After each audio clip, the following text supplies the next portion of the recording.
Welcome to the Good for America podcast. I'm your host, former Congressman Bob Good, former chair of the House Freedom Caucus. Please remember to subscribe to the podcast, to rate the show, share it with your friends, and follow me on social media. Thank you for joining us for today's episode of the Good for America podcast. Very excited today to have my friend from Texas, Representative Keith Self from Texas 3rd District. Keith, welcome to the Good for America podcast. Thanks for joining us. You bet, Bob. Great to be with you. Thanks for having me. Well, great to have you. For those who aren't as familiar with Congressman Self's background, he was elected in 2022, so he's a sophomore serving in his second term. He's a West Point graduate with a degree in engineering, which he followed up with a master's degree from Southern Cal. He served 24 years in the U.S. Army. He was a Special Forces Army Ranger. He retired as a lieutenant colonel after multiple deployments. He served 3 terms as an elected county judge in Collins County, Texas. He's married to his wonderful wife, Tracy, for 50 years, believe it or not. And his Texas 3 district is northeast of the Dallas area. He serves on the Foreign Affairs Committee, the Veteran Affairs Committee, and the Science, Space, and Technology Committee. Again, Keith, thank you so much for joining us. It's great to have you on the Good for America podcast. Now, I want to let folks know I first met Congressman Self after he was first elected in 2022. He came to orientation that we had for prospective members of the House Freedom Caucus. The Freedom Caucus does that every 2 years after an election. They'll, in that interim period between November and January, they'll bring in some members that they're interested in inviting to join the House Freedom Caucus. And we had our target, if you will, on Congressman Self from the very beginning. And so we met during that time. But what really struck me about Congressman Self from the very beginning, we were in the midst of that fight to determine who would be the Speaker of the House when Republicans had just gotten control of the majority. And Congressman Self in January of 23 just kind of came out of nowhere. Most of the Freedom Caucus members and those who had declared their opposition to Kevin McCarthy were kind of huddled together where we normally would sit in the very sort of center of the House floor. And from the right side of the chamber, appropriately for Keith Self, right as you're facing the Speaker's chair, when his name was called, and they called the names alphabetically, as you probably know, Keith Self bellowed out in his voice his support for Congressman Jim Jordan instead of Kevin McCarthy in that first round of voting. And we were just really impressed that here was a courageous Lone Ranger from Texas, courage and principles in short supply in Washington. And to have Keith join that fight kind of on his own. He really wasn't part as much of the organization of that opposition, but he just principled, courageous, doing what he believed was right to represent his constituents in Texas 3rd District. So I then, and along with other members of the Freedom Caucus, we deliberately, intensely worked to recruit Keith and to join the House Freedom Caucus. He ultimately did that. And the Freedom Caucus is blessed and thankful to have him. And the country is better off for it because he, again, is one of the very few in D.C. with conservative convictions and the courage to stand and fight. So let's get into our conversation with Congressman Keith Self from Texas 3. Congressman Self, we had a record $291 billion deficit in July. I say a record outside of a COVID month. And Republicans are in danger of running into the midterm elections, 14 months from now with some $40 billion in debt at the current pace, $40 trillion in debt, I should say, at the current pace. Wanted to get your thoughts on how you feel Republicans are addressing the fiscal crisis and how effective Republicans are being in changing the debt trajectory. Just talk about that generally, where we are at the deficit and the debt, and how you feel about what Republicans are doing with full control of government.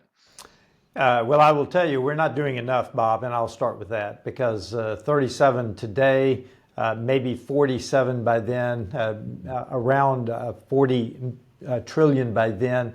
We're not doing enough is the bottom line. Now, in what we euphemistically call the One Big Beautiful Bill, we did everything we could as the Freedom Caucus. We got something like 5 times what they started with in savings, but it's simply not enough. Now, we all hope that the economy does and the tariffs do what the president wants it to do. Economy takes off, tariffs are successful, but that's uncertain right now. So if they do not, we're going to be headed toward that 40 trillion number that you referenced. And I believe that it's starting to hurt people because we're already paying $1 trillion a year in interest on the national debt alone. And when you figure the entire government spending is $7 trillion, it's 1/7 today. Well, if that goes up, because the interest rates are not going down to free money anymore, right, regardless of whether or not the Fed reduces the rate, we're not going to free money anymore. So at this elevated level, and if it goes up any, it's going to be painful in terms of the interest that we pay on this national debt. So we need to be doing more, but there seems to be very little appetite.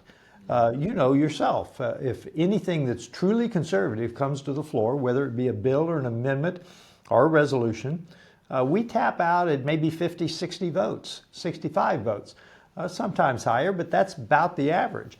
And out of a 220 majority, 60 votes doesn't go very far. Yeah, that is pretty sad. And I want to give credit where it's due. The Freedom Caucus is the hope for America, politically speaking anyway, the hope for America in Washington. And to your point, maybe you could speak a little bit about this, but the House Republican Conference initially was talking about maybe $300 billion in savings in the big bill. Back in your conference meeting, I assume down in Florida back in January, February, which $300 billion being, $30 billion a year over 10 years. And then you guys fought to get that to 1.5, 1.6 trillion over 10 years. Talk about that dynamic, how the Republican conference came to that 300 billion, and then how you guys were able to accomplish getting it to 1.5, 1.6 trillion with what you passed out of the House initially. Frankly, that's the battle. The establishment went in with a low ball, and I think they knew it was a low ball. But they were hoping that they could continue spending as usual.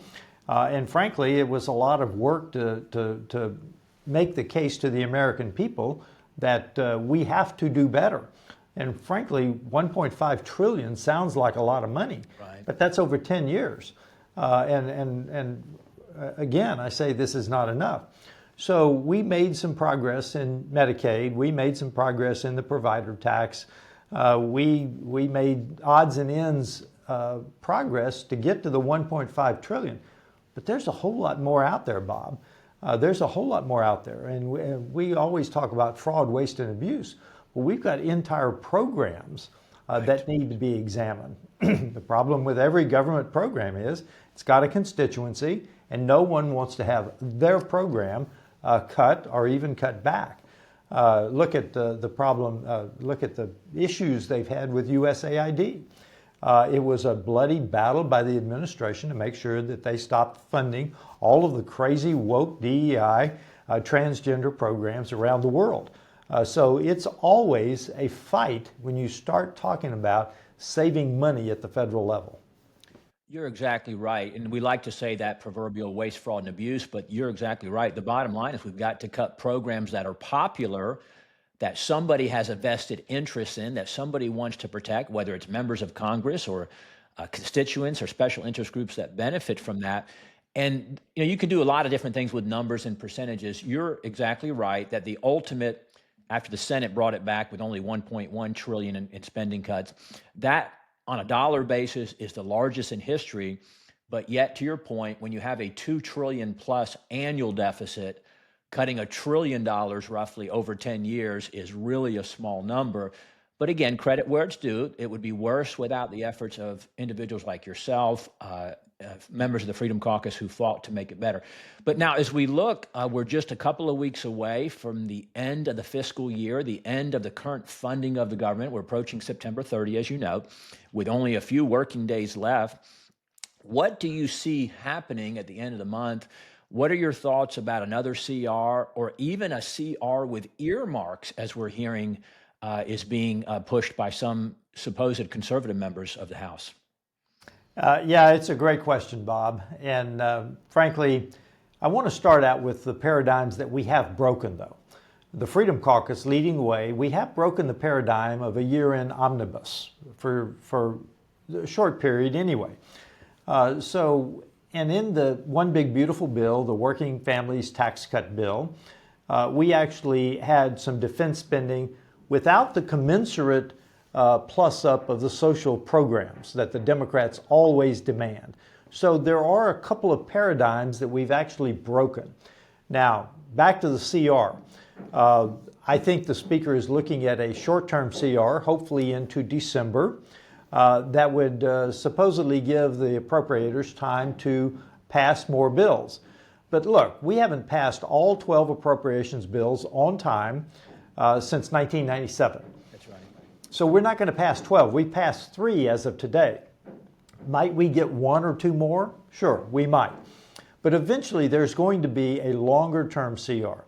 And I think that we all ought to be looking at a year-end CR to cut out any Democrat shenanigans. Or we might even go past the 26 election. Maybe we ought to go into December of 26. So I think that's the way it's going to fall out. Now, earmarks. I think there is going to be a real push for earmarks in the CR, either the initial or the longer-term CR. I have stated openly that I want a year-long CR from the beginning. I don't think that's the way leadership is leaning, and I think they'll probably get their way with a shorter-term CR, maybe into December, and then a year-long to go past the entire fiscal year, FY26. We made a good point that because of the efforts of conservatives like yourself and the Freedom Caucus, the narrative has changed. The fight has changed in terms of at least spending cuts are being debated. At least it's not an assumption that there would be an omnibus or a minibus at year end.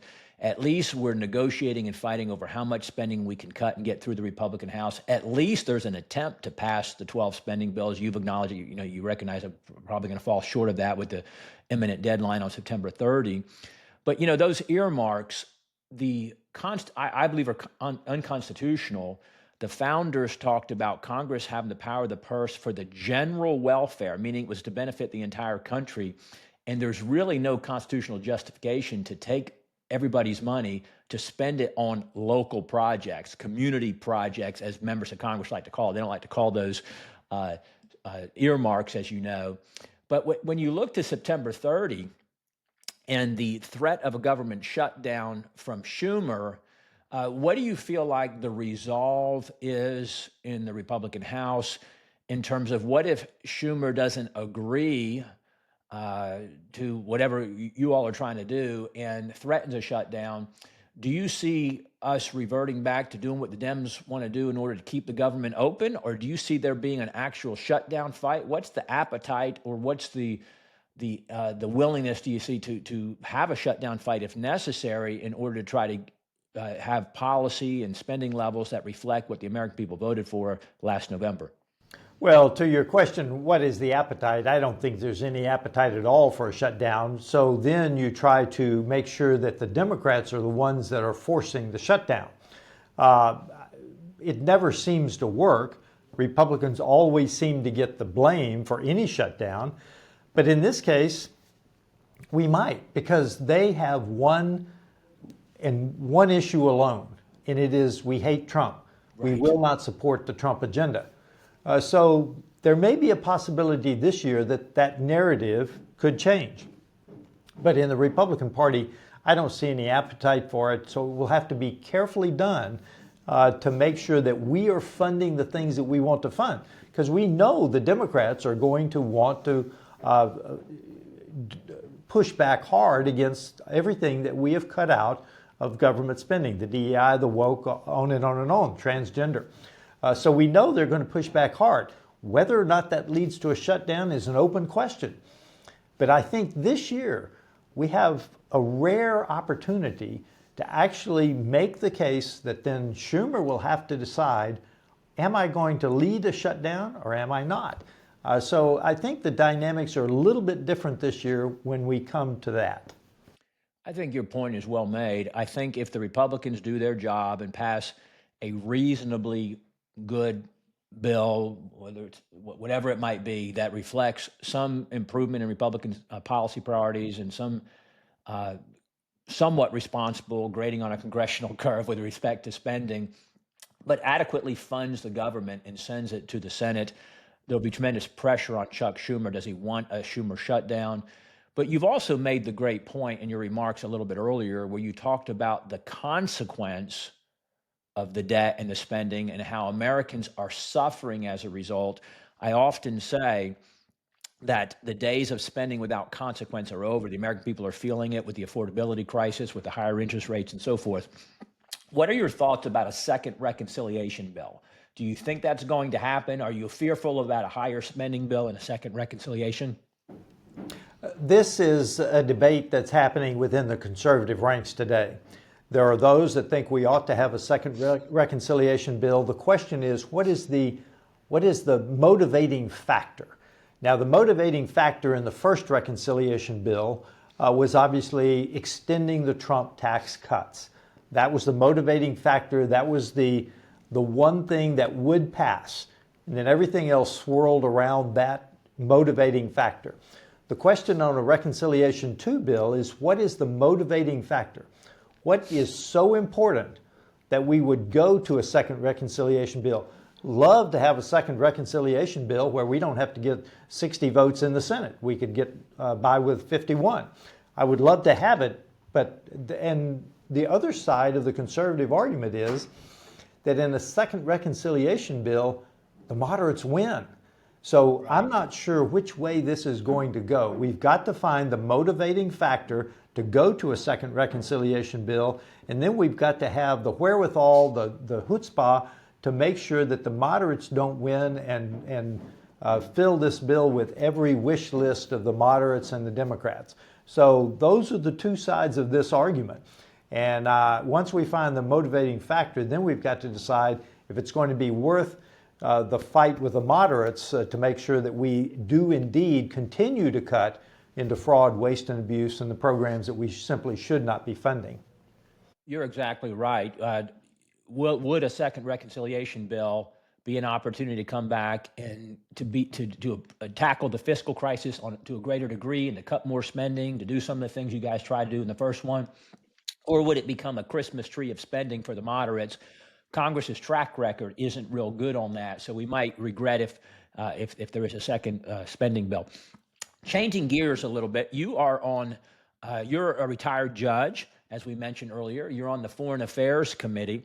I wanted to get your thoughts on one of the big news items from recent days, and that was the recent strike killing a dozen or so alleged members of the TDA gang, the Tren de Aragua gang, that the boat that was bringing drugs from Venezuela on its way to the United States.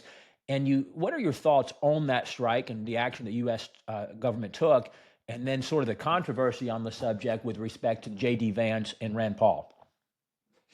Well, first of all, we need to do more in the euphemistically named over the decades war against drugs, because we have a demand problem and we have an unlimited supply. So we need to be doing more to cut off the supply.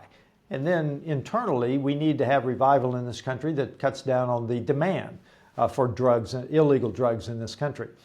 So given that, it's good every time we can take down a boat, a submarine, land, find the drugs, keep them out of the United States. That is a going-in proposition.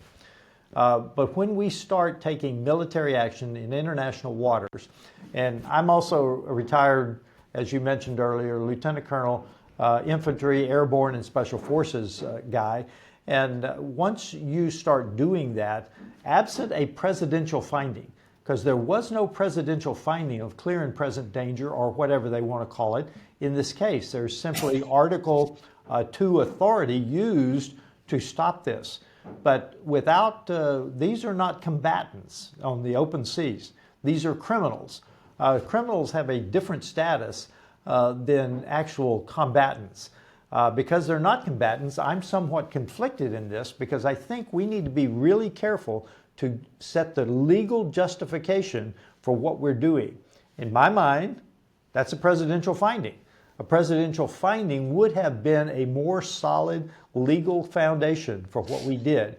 And I really recommend to the president that he go through the legal barriers of a presidential finding in order to justify this sort of an action.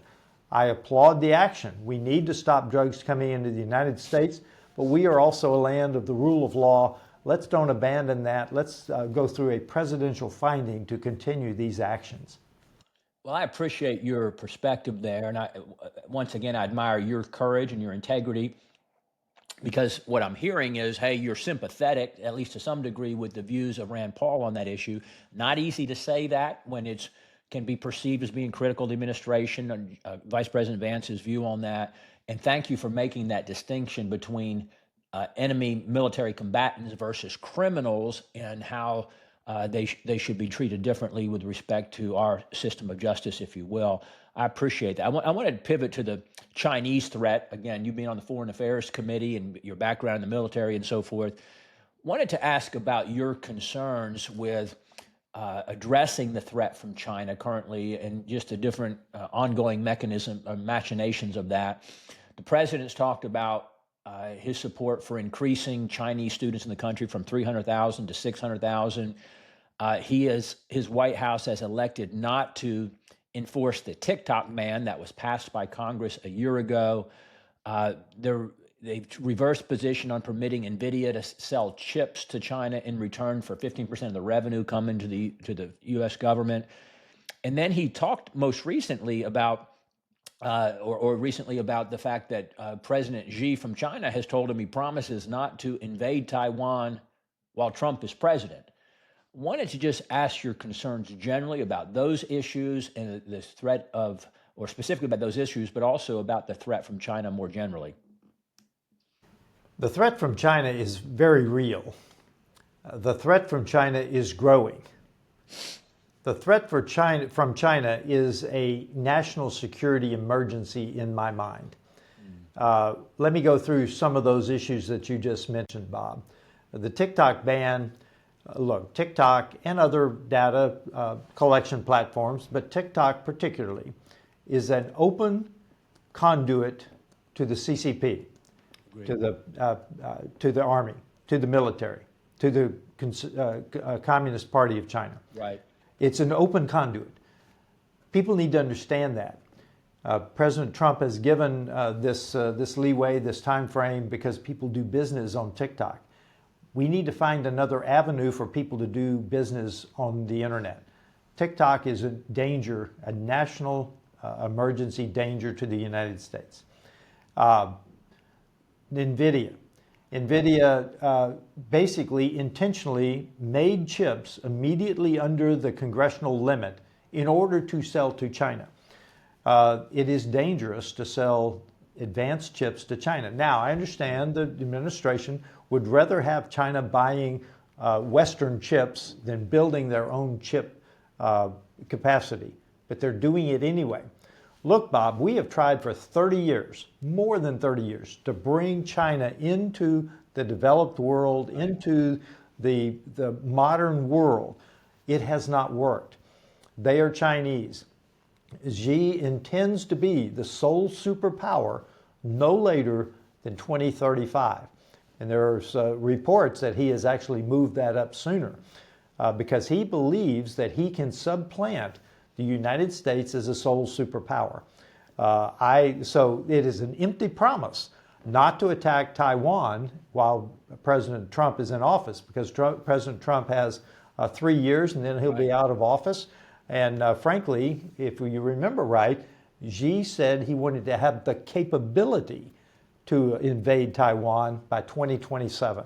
That's right. Just the capability. He did not say he was going to do it by 2027. He wants to have the capability to do it by 2027. I cannot emphasize to your listeners enough that China intends to be the sole superpower. We need to be taking that seriously. Look, we just went through the elements of the NDAA, the National Defense Authorization Act, that we will vote on Thursday. There's a lot of good stuff in there, but we can throw all the money in the world towards shipbuilding. We simply don't have the capacity to match China. It just doesn't exist. So there are real constraints to how we are going to match them capability for capability going into the future. We've made some great strides in the draft NDAA, but we need to keep going. Well said. I think President Trump again, deserves to be commended for the fact that he confronted China in his first term. He was the first president to recognize China as an adversary and not as a partner. And he's done some things to confront China now through strength in his second term. But I think there are some concerns as you've outlined those, and I appreciate you speaking to those with, again, courage and conviction as you do. And you reference the fact that it's concerning about President Trump's statement that China pledged not to attack Taiwan during his term. I believe he is correct when he says that Russia would not have attacked Ukraine during a second Trump term. We know that Russia didn't do it in the first term. Putin didn't do it. But it's just as harmful, it's just as negative, it's just as damaging to have it happen after his term, during the Biden term. And the world, particularly Ukraine, but the world is suffering from the Russia-Ukraine war. So turning our attention to there for a moment, what do you think is acceptable in terms of concessions to Russia in order to achieve a ceasefire? Do you have concerns about rewarding Putin or letting him keep territory? Do you have concerns that there might be just such strong interest from the White House to get a ceasefire that they'll do almost anything to achieve that? What are your thoughts on that approach and what we'd be willing to do to incentivize or reward Russia to agree to a ceasefire? The Europe subcommittee on the Foreign Affairs Committee. So this is in the purview of my subcommittee. So I have very strong opinions about this, Bob. And I will tell you, Europe is waking up to the fact that they have more of a vested interest even than the United States does in this ground war in Europe. Look, they have already lost Russians and Ukrainians, some North Koreans, but they have already lost more people in this war than they did in the lead up to World War II. So this is a clear and present danger to Europe today, and Europe is waking up to the fact. Now, you ask about any concessions. There is a precedent to what might happen here. The Baltic states, Latvia, Lithuania, and Estonia, during the time of the Soviet Union, the Western nations, to include the United States, did not recognize any formal annexation by the Soviet Union of the three Baltic states. We may have to recognize the truth on the ground in the Eastern Oblasts in Ukraine and Crimea, but if we do that, we should not recognize in any shape, form, or fashion Russian annexation of those areas of Ukraine. So if we have to recognize that, I really encourage the administration not to recognize any formal annexation. Now, I think that there's probably going to have to be some sort of a security guarantee by Europe, perhaps backed up by the U.S., but I will hasten to add that President Trump has been very clear. No boots on the ground. He may offer air support, but no boots on the ground. So I don't want people to get the idea that President Trump is rushing into a ground war in Europe because our citizens will not stand for that, and nor should we. Europe, though, is waking up, and I think they're going to come to some decisions fairly quickly about what they are willing to offer. But listen, Putin is a stone-cold killer. Right. He not only led the KGB, he was an actual KGB agent for more than a decade. This guy is hardcore, he's committed, and he's committed to a greater Russia. We need to realize that and remember that. Well said. Thanks for your thoughtful response on that and your great perspective based on your experience. And again, the committee that you serve on that has jurisdiction in this respect, and particularly as it relates to Europe, it's on their doorstep. They are the greater threat than the United States is, at least initially, with an aggressive Russian nation under Putin. Wanted to just one final subject, just to get your thoughts on and we sort of touched on it with China.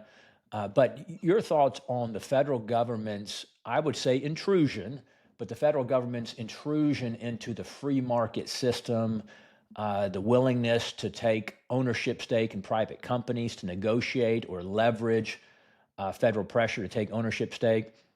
President Trump, you saw that with Intel, with just recently, and then the President Trump is talking about doing that with defense contractors, that, hey, some of the money we spend on defense ought to come back to the U.S. government. What concerns do you have about that? Are you comfortable with that? Are you concerned about that? What are your thoughts on that subject? Concern me if it continues and grows. There is historical precedent for the federal government having stakes in companies. And these are unusual times, Bob. We are trying to correct some things that have been wrong for a long time. On the other hand, the free market is the number one way to provide peace and prosperity to the people that live under a republic, in our case, under the free markets. But there is precedent, and these are unusual times because, for instance, we have rare earth minerals, rare earths, critical minerals, whatever you want to call them, in the United States, but we don't mine them. And we certainly don't process them. We don't have the smelters. China produces 92% of the processed critical minerals. So there are some cases, and chips are one of the, and speaking of Intel, chips are one of the most important things in the defense industry today. In many industries, chips are important. So I'm willing to accept this, but on the other hand, I do not want the federal government to become widely diversified in ownership of businesses. Now, this is not to the case, and we're not to the case yet, of the Obama era, where Obama fired the CEO of, I think it was GM. We're not there yet, and we don't want to go there.